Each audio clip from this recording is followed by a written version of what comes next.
Savage journey into the heart of a Facebook junkie. Our story continues 5 years later. Happily retired from show business, Chris has devoted his time to spiritual practice.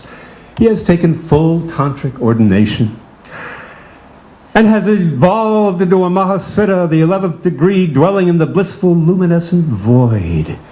He cruises through the dreaded empty nest syndrome. His daughter in college, his dog dead, God, how could Tora just leave me? I'm not a dad anymore. How could she just grow up? How could RJ die? He's only 22 years old. That's not old for a little doggy. I miss you, little guy. Christ. Back home, his Sangyon, Lin, presents his holiness with, "Your voidness, may I intrude on your samadhi?" "Yeah, okay, you may, my child." "Your voidness, you have a new disciple, a yellow lab." "Woof! Oh. Ah, I shall name him Boris, after all the golden retrievers of my life. Boris! Boris!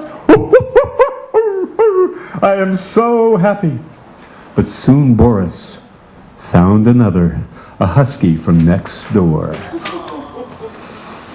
One day Chris was hiking with Boris and the husky, and he felt a clicking pain in his right hip. And he stretched it, and there was more pain.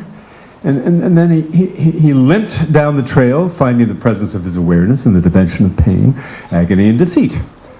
And he shouted to the heavens, "I will never get a hip replacement!"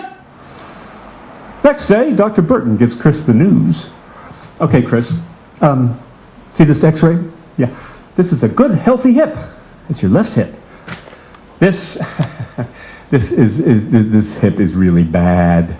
This is bone on bone, no cartilage. I am not getting surgery." "Okay, well then you will not be able to walk in 6 months." July 27th, 2009. Chris lies on the operating table with 3 X's on his hip, naked buttock. Now, Doc, don't forget, this is resurfacing. This is not replacement. I know, right? It's resurfacing. And it's this hip. I know, Chris, don't worry.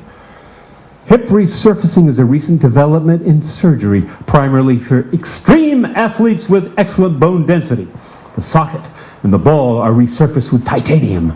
Total hip replacement involves lots of femur chopping and removal. Big chance of dislocation for athletes like CCP. Resurfacing not recommended for those over 60 and large people. Uh-oh. Redlands Hospital, July 26. Lynn walks to the Redlands Hospital and hears, "Ah!" Oh my God, that's Chris. Oh my God, that's Chris. "Ah!" She walks into the ward. "Your husband is encouraging the other post-surgery patients to scream out their pain. Would you please stop him?" "God, get it out, guys, get it out. Ah, do not keep it in, get it out." Chris went from funniest, most entertaining patient to the crankiest patient in Redlands history. "Morning, guys. How you doing? Surface hippie this morning. I just love my Vicodin." 2. "I want a goddamn crutch, not a fucking walker. I live on a goddamn fucking mountain. How the fuck can I use a fucking walker? You assholes!" After hip resurfacing, they tell you that you might experience some discomfort. "Oh my God!" They're all walking down the hall screaming. It was horrendous. They lied. It's 2 or 3 weeks of total hell. "I want my pain pills. Come on, I want my pain pills. I want my pain pills. I want my pain pills." Okay, Floyd Landis had this. He's still riding bikes. Scott Tinley, he's still doing marathons. Dr. John Arnett is doing it all. I mean, come on, we can do that. I can do this.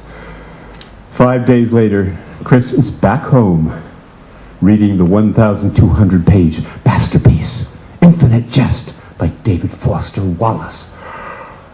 "Boris, my God, this guy can write. This is really depressing, though. Woof! One of Chris's enlightened powers or cities is the ability to communicate with animals.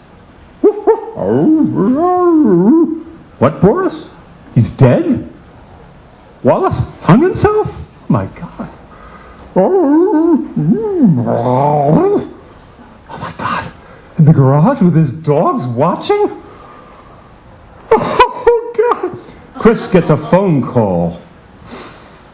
Hey buddy, Steve Savage here. Hey man, I'm shooting a softcore porno slasher horror flick. Elliot Gould can't do it. Powers Booth can't do it. Can you do it? Yeah. Okay man, yeah, it's called Legacy. You'll play the therapist of the serial killer's disturbed daughter. I'm perfect. Only one problem. Steve, one problem, I can't walk.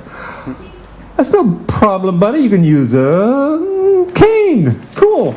Okay, I'll use a cane. In a week, he was acting again. Chris collapses as he shot the pivotal Ari and Doctor scene where she grabs his crotch. Ah! You feel that, Doc? Huh? You betrayed me, you fucker. Oh my God, is he all right? That man's in pain. No, it's all right. It's just a little testicular tenderness. Steve Savage offers to stand in for Chris. Okay, Kiri, grab me in the crotch. Okay, action. Later.